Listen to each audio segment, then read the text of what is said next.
ஓம் முருகா போற்றி. ஓம் சரவண பவ. என் அன்பு குழந்தையே, உன்னுடைய பாரங்களை எல்லாமே எனது பாதத்தில் நீ சமர்ப்பித்து விடு. இன்று இரவுக்குள் 2 நிமிடம் இதை முழுமையாக கேள். நாளைய விடியலில் நல்ல செய்தியை நீ கேட்பாய். அதனால் எதற்காகவும் கலங்காமல் தைரியமாக இரு. வெகு நாட்களாக நிறைவேறாமல் இருக்கும் காரியம் இப்போது உனக்கு கைகூடி வரப்போகிறது. நீ துயரத்திலிருந்து விடுபட போகிறாய். நீ வீணாக வருத்தப்படுவதை தவிர்த்துவிடு என் தங்கமே. உனது வாழ்க்கைக்கு நானே பாதுகாப்பு. ஒரு நல்ல வாழ்க்கையை நான் உனக்கு அளிக்கப் போகிறேன். வருத்தப்படாமல் பொறுமையாக இரு. கர்ம வினை எல்லாமே இப்பொழுது நீ அனுபவித்து வந்து கொண்டிருக்கிறாய். பல இழப்புகளை எல்லாமே சந்தித்து விட்டாய். உனது வாழ்க்கையை நிர்ணயிக்கப் போவது யார் என்று நினைக்கிறாய்? நான் தான். உனது வாழ்க்கை தரத்தை மாற்றி அமைக்கப் போகிறேன். உனது வாழ்க்கை முழுவதுமே என்னுடைய பொறுப்பாக நான் அதை ஏற்றுக்கொள்கிறேன். உன்னுடைய வம்சாவளியே நன்றாக இருக்கப் போகிறது. நீ கேட்கும் பொழுது உனக்கு நான் அதை அள்ளி அள்ளி தரப்போகிறேன். நீ எப்போது என்னிடம் வந்து கேட்பாய் என்று எதிர்பார்த்து நான் காத்திருக்கிறேன். இங்கு எதுவுமே நிரந்தரமில்லை. எதையும் வெளிக்காட்டாமல் இருக்கும் உன்னுடைய நற்குணம் எனக்கு மிகவும் பிடித்திருக்கிறது. நீ மிகவும் நல்ல பிள்ளை. உன்னை பாதுகாத்து கரை சேர்ப்பது என்னுடைய பொறுப்பு. தன்னம்பிக்கையை மட்டும் நீ இழந்து விடாதே. நான் இருக்கிறேன். உனக்கான இலக்கை நோக்கி நீ போய்கொண்டே இரு. உனக்கு துணையாக நான் இருப்பேன். உன் கஷ்ட காலங்கள் எல்லாமே முடிந்துவிட்டது. நீ இழந்த அனைத்துமே உன்னிடம் வந்தடையும் நேரமும் வந்துவிட்டது. இந்த கடந்து போன கடினமான நாட்களிலும் என்னை மறவாமல் எனக்கு அன்புடன் நீ அமுது படைத்தாய் அல்லவா? அப்படி இருக்கும்போது உன்னை நினைத்து நான் கண்களில் கண்ணீர் அருவியாக பெருகி உன்னை பார்த்து கொண்டிருந்தேன். பொழுது மற்றவர்களுக்கு உதாரணமாக போகின்றது. நீ விதைத்த நல்ல செயல்கள் எல்லாமே இப்போது விதைக்க தொடங்கிவிட்டன. நல்ல விருட்சமாக வளர்ந்து விட்டது. அது கனி கொடுக்கும் காலமும் வந்துவிட்டது. அது என்னுடன் சேர்ந்து நீ ருசிக்க தயாராக இரு தங்கமே. உன் குடும்பம் என்றுமே சீரும் சிறப்புடன் இருக்கும். நன்றாகவே இருப்பீர்கள். நீங்கள் வாழையடி வாழையாக சந்தோஷமாக இருக்க போகிறீர்கள். நன்றாகவே இருப்பீர்கள் நீங்கள். இதை 2 நிமிடம் மட்டும் நன்றாக கேட்டு தெரிந்து கொள். உனக்கு நல்ல செய்தி விடியும் பொழுதில் கிடைக்கும். இது குருவின் அருட்பார்வை. குருவின் அருட்பார்வை எப்படி கிடைக்கும்? ஒரு சிறு கதை. நாரதருக்கு ஞானிகளின் அருட்பார்வைக்கு பலன் உண்டா என்ற சந்தேகம் வர அவர் கிருஷ்ணனிடம் கேட்டார். பரமாத்மா, கிழக்கு திசையில் ஓர் குப்பை மேடு இருக்கின்றது. அங்கு ஓர் புழு இருக்கின்றது. அதனிடம் கேள் என்றார். நாரதரோ அவ்விடம் சென்று குப்பை மேட்டில் உள்ள புழுவை பார்த்து அந்த கேள்வியை கேட்டார். உடனே அந்த புழு ஒரு துள்ளி குதித்து கீழே விழுந்து இறந்தது. வருத்தத்துடன் கிருஷ்ணரிடம் இதை கூற அவர், அப்படியானால் மேற்கு திசையில் கோவில் கோபுரத்தில் வசிக்கும் புறாவினை சென்று கேட்டுப்பார் என்றார். அவரும் நாரதரும் ஆவலுடன் அப்புறாவிடம் சென்று அந்த கேள்வியை கேட்டார். உடனே புறா தன் சிறகை படபட என்று அடித்துவிட்டு நாரதரின் பாதங்களில் விழுந்து தன்னுடைய உயிரை விட்டது. தன் கேள்வி 2 உயிர்களை பழிவாங்கிவிட்டது என்று மிகவும் வேதனையுடன் கிருஷ்ணரிடம் சென்று நடந்ததை கூறினார் நாரதர். சரி, இந்த முறை நீ வடக்கு திசையில் ஓர் வீட்டில் அழகிய ஆண் குழந்தை பிறந்துள்ளது. நீ அதனிடம் சென்று கேள் என்றார். முன்பு நடந்தது போலவே இம்முறையும் நடக்காது என ஆறுதல் சொல்லி அனுப்பினார். நாரதரும் அந்த வீட்டை சென்றடைந்தார். அந்த சீட்டை சென்றடைந்ததும் அந்த குழந்தையை பார்த்து தன் கேள்விதனை தயக்கத்துடன் கேட்டார் நாரதர். அந்த குழந்தை சொல்லியது, தேவரிஷியே, குப்பை மேட்டில் புழுவாக இருந்த என்னை தங்களின் அருட்பார்வையால் புறாவாக்கினீர்கள். புறாவாக இருந்த என்னை மீண்டும் தரிசனம் தந்து உயர் குலத்தில் நீங்கள் என்னை பிறக்க வைத்தீர்கள். தற்போது மீண்டும் எனக்கு நீங்கள் நேத்திர தீட்சை அளித்து என்னை தேவனாக்கியுள்ளீர்கள். இந்த 3 பிறவிகளிலுமே தங்களின் அருளை எனக்கு கிடைத்த வரப்பிரசாதம். என்னை வாழ்த்தி விடை கொடுங்கள் என தேவலோகம் சென்றது அந்த குழந்தை. நாரதர் இதை நன்றாகவே தெரிந்து புரிந்து கொண்டார். குருவின் அருட்பார்வை நமக்கு எப்படி கிடைக்கும், எப்போது கிடைக்கும், யார் மூலம் கிடைக்கும் என்று தெரியாது. நாம் செய்த நற்பலன்களின் விளைவாகவே நம்முடைய குரு பார்வை நமக்கு கிடைக்கும். அவர் மீது நம்பிக்கை வைத்தால் மட்டுமே குருவின் பார்வை நமக்கு கிடைக்கும். நாம் செய்த புண்ணிய பாவங்கள் கணக்கை வைத்துதான் நாம் செய்வது எல்லாமே நடக்கும். முற்காலத்தில் எப்படி இருந்தோம், பிற்காலத்தில் நாம் எப்படியாக இருக்கப் போகிறோம் என்று நமக்கு தெரியாது. நம்மை படைத்த ஆண்டவனுக்கு மட்டும்தான் தெரியும். அதனால் நாம் இருக்கும் வரை எல்லோவற்றுக்குமே நல்லது மட்டுமே செய்வோம். எதிர்காலமாக இருக்கட்டும், நிகழ்காலமாக இருக்கட்டும், நமக்கு நன்மை மட்டுமே நடக்கும்படி செய்வோம். உனக்கான சோதனை காலம் முடிந்துவிட்டது. ஏமாற்றங்கள், விரக்தி என எதிர்மறையாய் உன்னை சூழ்கின்றது என்று நினைக்கிறாயா? நீ கவலை கொள்ளாதே. இருளில் இருந்துதான் உதயம் பிறக்கும். அதை போலவே நேர்மறை தெரிவதுதான் உன்னிடத்தில். பௌர்ணமி, அமாவாசை என இரண்டுமே உலக மனிதனின் வாழ்க்கையை சொல்லும் மிக பெரிய உதாரணம்.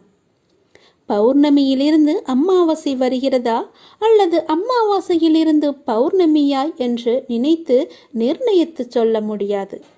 இரண்டுமே ஒரே கால கணக்கு தான், வளர்ப்பிறை தேய்ப்பிறை என்று. அவற்றைப் போலவே மனிதன் முன்னேறுகிற காலமும் இருக்கும், சறுக்கின்ற காலமும் இருக்கும். இரண்டுமே ஒன்றுதான். எல்லாம் நன்மைக்கே என்று நம்பு. அதுதான் உன் வாழ்க்கையில் நடக்கிறது. உன் வழிகள் கண்டும் நான் எப்படி அதை எடுத்துக்கொள்ளாமல் இருப்பேன்? எல்லாம் நன்மைக்கே. என்னை நம்பு. உன் நம்பிக்கையும் பொறுமையும் உன்னுடைய வாழ்க்கையை வெற்றி என்ற திசையில் நிச்சயமாகவே பயணிக்க வைக்கும். உன் அப்பா நான் சொல்கிறேன் அல்லவா, நல்லது நடந்தே தீரும். எந்த நொடியும் மாற்றம் வரும். நீ கவலைப்படாமல் இரு. உனக்கான வழி பிறந்து விட்டது. உனக்கென்று மூடப்பட்ட கதவுகள் எல்லாம் இப்போது தானாக திறக்கப் போகிறது. இனி எல்லாமே சுபமாக நடக்கப் போகிறது. இது போதே உனக்கு நல்ல விஷயம் நடக்கப் போகிறது. தேவையில்லாமல் நீ உன்னை வருத்தி கொள்ளாதே. நீ உன் வாழ்க்கையில் தத்தளித்து கொண்டு இருக்கிறாய் என்பதை நான் அறிவேன். உன்னை எனது கரம் கொண்டு இறுக பிடித்து காப்பாற்றி கொண்டிருக்கிறேன். இன்னும் சில நாட்களில் அனைத்தும் மாறும். உனது எண்ணங்கள் அனைத்துமே நிறைவேறப் போகிறது. எல்லாம் தவறாக நடக்கிறதே, என்ன செய்வது என்று நினைக்காதே. நிதானமாக யோசித்து செயல்படு. அவசரப்படாமல் பொறுமையாக இரு. உன்னை விட்டு யார் விலகினாலும் அதையே நினைத்து நீ கவலைப்படாதே. எல்லாமே நன்மைக்கே என்று எடுத்துக்கொள். யார் உன்னை வெறுத்தார்களோ, யார் உன்னை உதாசீனப்படுத்தினார்களோ, யார் உன் நம்பிக்கையை எல்லாம் கெடுத்தார்களோ, அவர்கள் முன் நீ வளர்ச்சி அடைந்து உன் வாழ்வில் வெற்றி பெறப் போகிறாய். கவலைப்படாமல் இரு. நான் இருக்கிறேன். உனக்கு கோபம் வேண்டாம். உனக்கு வரும் அனைத்தையும் நான் ஏற்பேன். என் அனுமதி இல்லாமல் எதுவுமே நடக்காது. அதனால் கலங்காதே. அனைத்துமே பொடி பொடியாக போகிறது. உன்னுடைய மனம் தெளிவாகும் நேரம். இழந்ததையெல்லாம் மீண்டும் பெறும் நேரம். என் செல்ல பிள்ளையான உனக்கு எந்த குறையும் ஏற்படாமல் நான் உன்னை பாதுகாப்பேன். உனது வாழ்க்கைக்கு நானே பொறுப்பு. நல்லதே நடக்கும் உனக்கு. நீ முதலில் உன்னை நீ அறிந்து கொள். உலக வினை தன்னாலே நடைபெறும். நான் நடத்துவேன். நான் நடத்தி காமிப்பேன். நான் நடத்தி கொண்டும் இருக்கிறேன். நீ சாட்சியாக மட்டும் இரு. நான் எப்பொழுதுமே உன்னிடம் கூறிக்கொண்டே இருக்கிறேன். எதிலுமே முன் நிற்காதே. உடல் என்றால் நோய் வரும், மூப்பு வரும், மரணம் வரும். இது நிரந்தர உண்மை. எப்போதுமே உள்ளது. மாற்றமே இல்லாதது. இந்த உண்மையை நாம் மறுதலிக்கும் போது துன்பப்படுகிறோம். உண்மைக்கு எதிராக உலகம் இருக்க வேண்டும் என்று நம் எதிர்பார்ப்பு நமக்கு துன்பத்தை தான் தருகிறது. நீங்கள் சரண் செய்ய வேண்டிய எதுவும் ஏற்கனவே இறைவனுடையது அல்லவா? ஆனால் உங்களுடையது என்று நீங்கள் நினைக்கும் எதையும் விட்டுவிடுங்கள் என்றே நான் சொல்வேன். எதையாவது நீங்கள் இறுக பற்றி கொண்டிருந்தால் கொஞ்சம் தளர்வாக்குங்கள். தளர்வதே சரணாகதி, வேறு எதுவுமே இல்லை. உங்கள் மனதை ஏதாவது உறுத்தி கொண்டிருந்தால் அந்த கவலையை சரண் செய்வதே சரணாகதி அடைவது. இது ஆகுதி போலத்தான். ஆகுதி என்பது என்ன? ஆகுதி என்பது யாகத்தீயில் பிரார்த்தனையுடன், நம்முடைய பிரார்த்தனையுடன், வேண்டுதலுடன் போடப்படும் பொருட்கள்தான் ஆகுதி. எனவே உங்களை என்னை உறுத்தி கொண்டிருந்தாலும் அல்லது உங்களிடம் கவலை இருந்தாலும் அதை ஆகுதியாக கருதி இறைவனிடம் நீங்கள் அளித்து விடுங்கள். எதை உங்களால் சமாளிக்க முடியவில்லையோ, எது உங்களுக்கு பாரமாக இருக்கிறதோ, எதை சுமப்பதால் நீங்கள் சோர்வடைந்து இருக்கிறீர்களோ அதை அப்படியே போட்டுவிட்டு சென்றால் போதும். அந்த யாகத்தீயில் போட்டு விடுங்கள். சரணாகதி என்பதன் பொருள் இதுதான். இல்லை என்றால் சரணாகதிக்கு என்ன இருக்கிறது? உங்கள் உடம்பு என்பது இறைவனுடையது. உங்கள் மனம் கூட இறைவனுடையதுதான். எல்லாமே இறைவனுடையது. ஆனால் இது உங்களுடையது என்று நீங்கள் நினைக்கிறீர்கள். எனவே எல்லாமே போகட்டும். இறுக்கம் தளர்ந்து புன்னகை செய்தால் போதும், எல்லாமே சாதாரணமாகிவிடும். எங்களுடைய கவலைகள் எல்லாமே இந்த யாக குண்டத்தில் போட்டு எரிப்பது போல எரித்து விடுங்கள். எல்லாவற்றையுமே கடவுள் பார்த்து கொள்வார் என்ற நம்பிக்கையோடு இருங்கள். விதியை வெல்லவும் அதன் பிடியிலிருந்து விலகி நிற்கவும் இரு வழிகளே உண்டு. ஆன்மா விதியால் கட்டுப்படுவதில்லை என அறிதல் ஒரு வழி. இறைவனிடம் முழுமையாக சரணாகதி அடைந்து நிற்பதுதான் மற்றொரு வழி. நீங்கள் எந்த வழியில் போகப் போகிறீர்கள் என்று நீங்களே முடிவு செய்து கொள்ளுங்கள். நான் சொல்வதை சொல்லிவிட்டேன். பிறகு உங்களுடைய முடிவுதான். நான் சொல்லப் போவதை கவனமாக கேள். விதி கற்றுத்தரும் வாழ்க்கை பாடத்தை சரியான தருணத்தில் கற்றுக்கொள்ள நாம் தவறினால் அதே பாடத்தை மோசமான தவறான நேரத்தில் மீண்டும் விதி நமக்கு கற்றுத்தந்துவிடும். அதனால் புரிந்து கொண்டால் வெற்றி, புரியாதவரை பயிற்சி செய்து கொண்டே இருக்க வேண்டும். நாம் வாழும் இந்த உலகில் துன்பமும் துயரமும் எல்லோருக்குமே பொதுவானதுதான். அதை கையாளும் விதம்தான் வேறு வேறு ஆளுக்கு மாறுபடும்.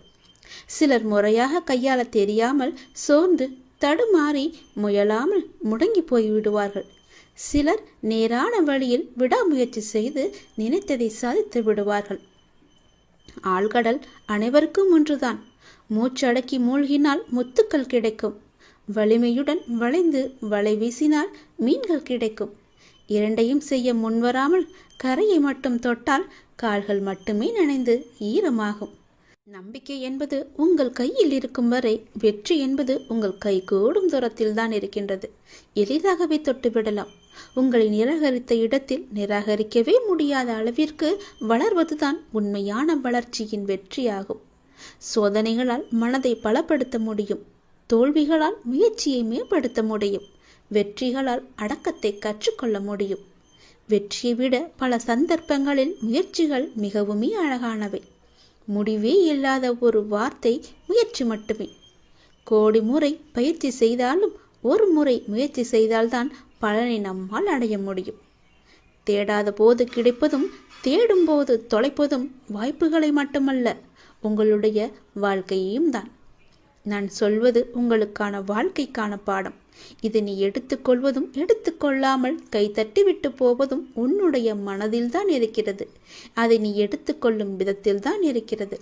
நான் சொல்வதை ஒரு முறைக்கு இருமுறை கேட்டால் உன் வாழ்க்கை நல்லபடியாகவே அமையும். எந்த சிக்கல்களும் இல்லாமல் அதை நகர்த்தி கொண்டு செல்வதற்கான ஒரே வழிகளை தான் நான் இப்போது உனக்கு சொல்லிக் கொண்டிருக்கிறேன். தனியாக நீந்தி கரை சேர கற்றுக்கொண்டால் உங்கள் எதிர்காலத்தை நீங்கள் வளமானதாக மாற்றலாம். தொடர்ந்து செயல்பட்டு கொண்டே இருங்கள். வெற்றி கிடைக்கவில்லையே என்று ஓய்ந்து போய்விடாதீர்கள். ஓய்ந்து போய்விட்டால் உன்னால் எதுவுமே செய்ய முடியாது. முயற்சி செய்து கொண்டே இரு. கண்டிப்பாக வெற்றி கிடைத்தே தீரும். என்ன, கொஞ்சம் நாட்கள் தான் ஆகும். கவலைப்படாதே. கண்டிப்பாக அந்த வெற்றி உனக்காக மட்டுமே இருக்கிறது என்பதை நம்பி நம்பிக்கையோடு துணிச்சலாக இறங்கு. இதை நீ செயல்படுத்தினால் வாழ்க்கையில் முன்னேறலாம். இன்று உனக்கு 10 மடங்கு அதிர்ஷ்டம் உன்னை தேடி வரும்படி ஒரு நல்லதை நான் கொண்டு வந்திருக்கிறேன்.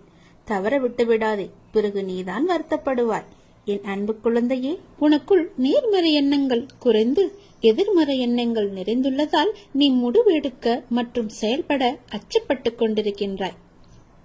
நான் உனக்கு துணையாக இருக்கும் என்று எப்படி தைரியமாக முன்பு முன்னேறுவாயோ இப்போதும் அது போன்று நீ முன்னேறி செல்ல முயற்சி செய். பற்றிலிருந்து வெளிவந்து பற்றற்று நீ செயல்படு. அப்போது எது உனக்கு நன்மையோ அதை உனக்கு நான் கிடைக்கச் செய்கின்றேன். என் மீது உனக்கு நம்பிக்கை இருந்தால் நீ வாழ்வில் வரும் சிறு சிறு சற்களை கண்டு அச்சமின்றி உன்னுடைய லட்சியம் எதுவோ அதை நோக்கி நீ நடப்போட முயற்சி செய். நிச்சயம் நல்லது நடக்கும். என்னை எப்படியாவது இன்று வந்து தொட்டுவிடு. 10 மடங்கு அதிர்ஷ்டம் உன்னை தேடி வரப்போகிறது. தவற விட்டு விடாதே, பிறகு நீதான் வருத்தப்படுவாய். நான் சொல்வது புரிகிறதா? என்னை கும்பிட்டும் உனக்கு துன்பங்கள் தொடர்கிறது என்ற கவலையெல்லாம் இனி உனக்கு வேண்டாம். என்னுடைய கணக்கு வேறு. என கணக்கு வைத்திருப்பவர் நான் அல்லவா? அப்பொழுது நீ யாரும் எட்ட முடியாத உச்சநிலையை நிச்சயம் அடைவாய். உன்னுடைய கணக்கை நான் எழுதி வைத்து விட்டேன்.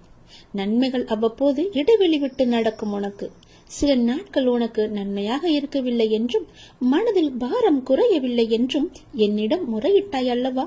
அது மாறப்போகிறது. உன் முகத்தில் புன்னகை தாண்டவமாடப் போகிறது. நீ மீண்டும் புத்துயிர் பெற்றது போல எழுந்து வரப்போகின்றாய். அடுத்தடுத்து மீண்டும் எல்லா நன்மையாகவே நடக்கப் போகின்றது. ஆனாலும் நீ என் நாமத்தை கூறி ஜெபம் செய்து கொண்டே இரு. இடைவிடாது தொடர்ந்து கொண்டே இரு. அது உன்னுடைய நன்மையான நாட்களை அதிகரிக்கச் செய்யும். உன்னுடைய துக்க நாட்களை குறைக்கச் செய்யும். நான் சொல்வது புரிகிறதா? எல்லா நன்மைகளுமே உன்னை தேடி வந்து கொண்டு இருக்கிறது. எதை பற்றியும் இனி கவலைப்பட வேண்டிய அவசியமில்லை. நீயோ ஒரு குழப்பத்திலிருந்து உன்னுடைய மனமானது வெளிவருகின்றது. மீண்டும் வேறொரு குழப்பத்தில் சென்று மாட்டிக்கொள்கிறது. இது எதனால் என்று யோசித்து பார்த்தாயா? இது எல்லாமே நீதான் காரணம். வாழ்க்கையில் நிகழ்வுகள் தொடர் சங்கிலியாக நிகழ்ந்து கொண்டே இருக்கும். என்னை நம்பி இருக்கும் உன்னை ஒவ்வொரு பிரச்சனைகளிலிருந்தும் நான் அடுத்தடுத்து விடுவித்துக் கொண்டுதான் வருகின்றேன். ஆனால் நீதான் அதை உள்மனதாக ஏற்றுக்கொள்ள முடியாமல் தவித்துக் கொண்டிருக்கின்றாய். இன்னும் என் பிரச்சனை முடியவில்லை என்ற கோணத்திலேயே நீ என்னை பார்த்து கொண்டிருக்கின்றாய். உன் மனம் ஒன்றிலிருந்து மற்றொன்றை கண்டு குழம்பி தவித்து போகின்றது. இதுவும் சரியாகும். விரைவாகவே எல்லாமே சரியாகும். நான் உனக்கு துணை இருக்கிறேன். கவலைப்படாதே. எல்லாம் நல்லதாக நடக்க நான் உனக்கு ஆசிகள் வழங்குகின்றேன். இன்று என்னை எப்படியாவது வந்து பார்த்துவிடு அல்லது தொட்டுவிடு. 10 மடங்கு அதிர்ஷ்டம் உன்னை தேடி வந்து கொண்டிருக்கிறது. தவறவிட்டு பிறகு வருத்த பார்ப்பு இல்லாது ஆத்மார்த்தமான அன்பினால் இறையை தொழும்போது அந்த இறைவன் உங்களுக்கு எளிதாகவே காட்சி தருவார். அன்பு ஒன்றுதான் இந்த உலகத்தில் நிரந்தரமாக இருக்க வேண்டும். இந்த உலகை ஆளக்கூடிய ஒற்றை சொல் அன்பு. அன்பால் மாற்ற முடியாதது என்று இந்த உலகத்தில் எதுவுமே இல்லை. அன்பு என்ற ஒன்று உங்களிடம் அதிகமாக இருந்தால் உங்களுக்குள் கடவுள் தன்னை உருவேற்றி தானாகவே அதில் வந்து அமர்ந்து விடுவார்.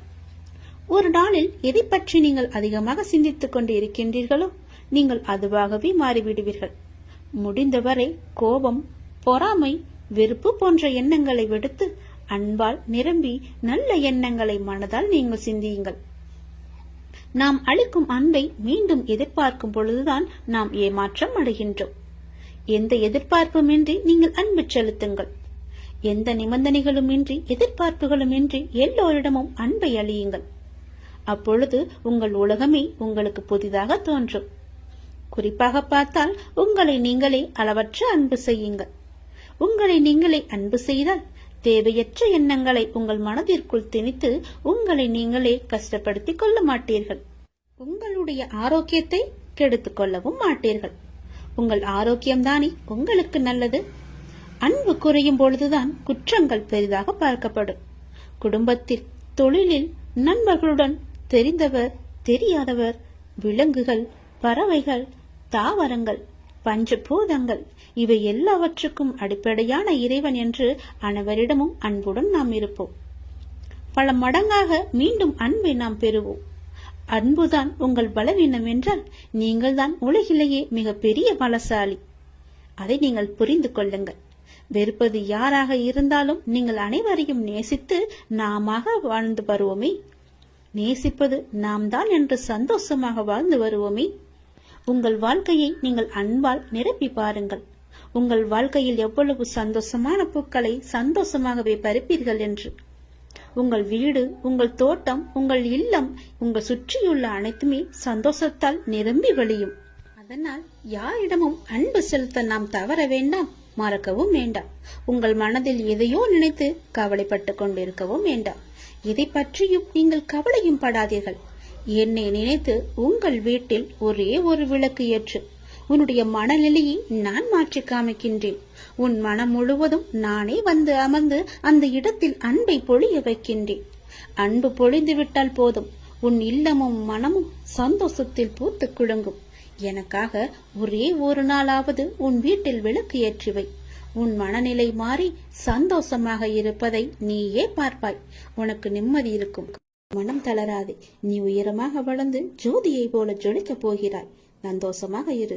என் அன்பு குழந்தையே, நான் என் மீது உனக்கு சத்தியம் செய்து தருகிறேன். இந்த சத்தியமானது என் மீதானது அல்லவா? கண்டிப்பாகவே இந்த சத்தியம் உனக்கு பலிக்கும். நிச்சயம் நடக்கும். இது கேட்டு முடித்த 10வது நிமிடத்திலேயே நடக்கும். மிக பெரிய அதிர்ஷ்டம் உன் வீடு தேடி வரும்.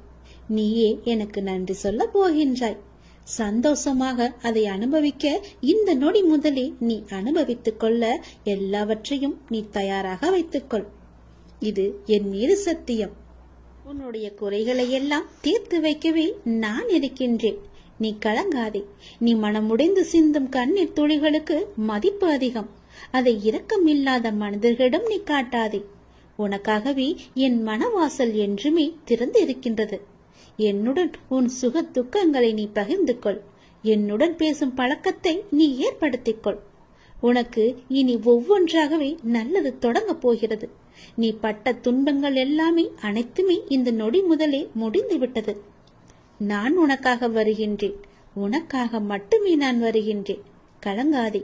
என்னுடைய வரவால் இனி உன் வாழ்வில் எல்லா அற்புதங்களையும் நீ காணப்போகின்றாய். உனக்கு நல்லது நடக்கப் போகிறது. நல்லது மட்டுமே இனி நடக்கப் போகிறது. ஏனென்றால் இருள் நீங்கி ஒளிமயமான வாழ்க்கையை நீ வாழப் போகின்றாய். நீ எதிர்நோக்கும் அத்தனை செயல்களும் வெற்றி பெறும். அந்த நாள் வெகு தொலைவில் இல்லை. உனக்கு வழி துணையாக நான் இருக்க உனக்கு ஏன் கவலை? நீ எடுத்த முடிவில் உறுதியாக இரு. நீ செல்லும் பாதையில் உனக்கு துணையாக நான் வருகின்றேன். எதற்காகவும் எப்போதும் அவசரப்பட்டு விடாதே. நேரம் வரும்போது என்னுடைய அருளால் அது தானாக நடக்கும். உங்களுக்கு நல்லது நடக்கும்படி நானே அமைத்து தருகிறேன். ஏனென்றால் உன்னுடைய துன்பங்கள் எல்லாமே இந்த நொடி முதல் முடிந்து விட்டது. இன்னும் 10 நிமிடத்தில் ஒரு நல்ல செய்தி உனக்காக தயார் செய்து வைத்திருக்கிறேன். அது உன்னிடத்தில் வந்து சேர்ந்துவிடும். உன்னை நான் எப்போதுமே கைவிட்டு விட மாட்டேன். என்னை பார்க்கவில்லை என்று புலம்பாதே. நான் உன்னை பார்த்து கொண்டுதான் இருக்கிறேன். உனக்கு நல்லது நடப்பதற்கான வேலைகளை நான் தொடங்கிவிட்டேன். நீ சந்தோஷமாகவே இரு. என்னை தேடி நீ வர முடியாத சூழலிலும் உன்னை தேடி நான் வந்திருக்கின்றேன். நீ வாடி நிற்கும் போதெல்லாம் நான் ஏதோ ஒரு ரூபத்தில் உனக்கு வழிகாட்ட நான் வந்து அருள்வேன் உனக்கு. எனவே நீ எதை பற்றியும் எந்த கவலையும் பற்றியும் நீ கவலைப்படாமல் உன்னுடைய லட்சியத்தை நோக்கி நீ முன்னேறி கொண்டே இரு. இந்த ஆண்டில் உன்னுடைய லட்சியம் எல்லாமே நிறைவாகி வெற்றி பெறும் நாள் கண்டிப்பாக உனக்கு கிடைக்கும். சென்ற ஆண்டில் உன் கையில் வந்து சேராத வெற்றி இந்த ஆண்டு உன் கையில் வந்து சேரும். நேர்மறை எண்ணம் உனக்குள் எப்போதுமே இருக்க வேண்டும். நல்லது நடக்க நான் உனக்கு துணை இருக்கின்றேன். இது என் மீது சத்தியம். நிச்சயம் நடக்கும். 10 நிமிடத்தில் உனக்கான அதிசயம் நடைபெற போகிறது. சந்தோஷமாக இருக்க போகிறாய் நீ.